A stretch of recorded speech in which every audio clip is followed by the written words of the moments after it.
talk about your brother, because your brother Michael, we all know, is the announcer for boxing. Absolutely, yeah. But you didn't meet till later in life. So Right. how did that meeting come about? And was he already doing what he does, or is it something you both did at a similar time? Michael has been announcing for over 30 years. Yeah.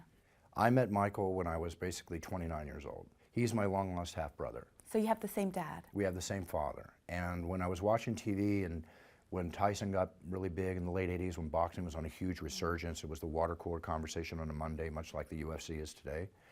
I saw this man come out, and very handsome, debonair, James Bond style about him, great, incredible voice, just cool, And all of a sudden, I'm becoming a fan and a fan of the Let's Get Ready to Rumble. I didn't see it the first couple times, but then I saw he put his name on the screen. It said Michael Buffer, and I'm like, are you kidding me? Because you didn't know? No, I had no idea. I own telemarketing companies, so the salesman worked out of phone books, right? We had every phone book in the United States. Now back then, it's a natural reaction to look in a phone book and see if you see your last name, right? And my last name is a little different than others. And I never saw Buffer in any phone book in the United States except my relatives in Philadelphia. So who is this guy, right? So I started getting curious, and I called Don King's offices, Bob Arum's offices, started looking him up, getting all the information. I found out that he grew up like 20 miles away from me, where I grew up in Philadelphia. And I'm like, okay, this is really getting close. What's going on here? So long story cut short, we're driving up on a road trip, my father and I, to San Francisco. And this is about a year later, and people started walking up to me all the time saying, hey, when Michael was getting really famous in boxing, and because he was as famous now as the boxers themselves and was then. So people say, is that your brother? The guy that goes, let's get ready to rumble? And I said, no, my brother's Brian, my full brother I grew up with my whole life. So I told Dad, I said, Dad, people are coming up to me, I'm making phone calls, and there's just, you have to know who this guy is. I got this. I think that's your brother. Just like that? Just like that. I said, what are you talking about? He'd been married to my mom.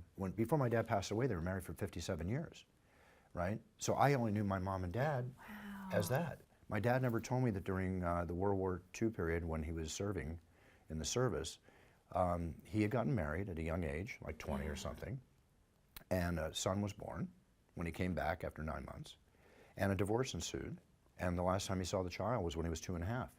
And Michael was raised by foster parents under the name of Huber.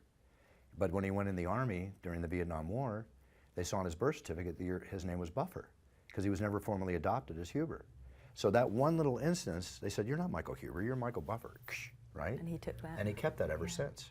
So think about it, if that didn't happen, we might never have met, and we might not be sitting here, because I met him and 4 years later became his manager. I went to him and I realized he hasn't trademarked this phrase properly. He hasn't made a t-shirt or a hat. I'm the businessman. He's the fantastic performer that he is. So suddenly I started getting passionate about this. I also had aspirations and dreams of being an announcer, because I always enjoyed being on stage, talking in front of people. I had a lot of experience doing that.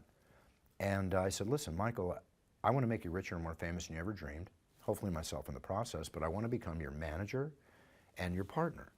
And you should be doing everything. I went to a fight in '92, Riddick Bowe and Evander Holyfield, the first time they fought. And November 13th, 1992, I think it is. I'll never forget it. And I went back that night after watching the reaction that Michael got doing the Rumble from Jack Nicholson and Hulk Hogan and all these celebrities and everybody in the arena, Thomas Mack in Vegas, going nuts. And instead of going out and partying, playing blackjack, as we all like to do in Vegas for whatever choices we make, I went back to my room and I incessantly, uncontrollably to a degree, mentally wrote down 3 pages of notes. Put them in the NBA court, put them in the football field, corporate events, TV, movies, video game, let's get ready to rumble, all. And I just kept going and going and going. And then I met with him and I said what I told you I said to him, and we agreed. And I said, but Michael, I'm going to have to give up everything. I'm going to sell everything I have. I'm going to quit with the money I have in the bank, and I'm going to go for it. So he said, how are you going to do this? And I said, I don't know. I said, but if I'm going to give all this up, we've got something. Yeah, you better believe I'll make it happen. So that was back then, and then we're here today, and I'm still his manager and partner, and we have a fantastic relationship, and I love my brother very much. He's great.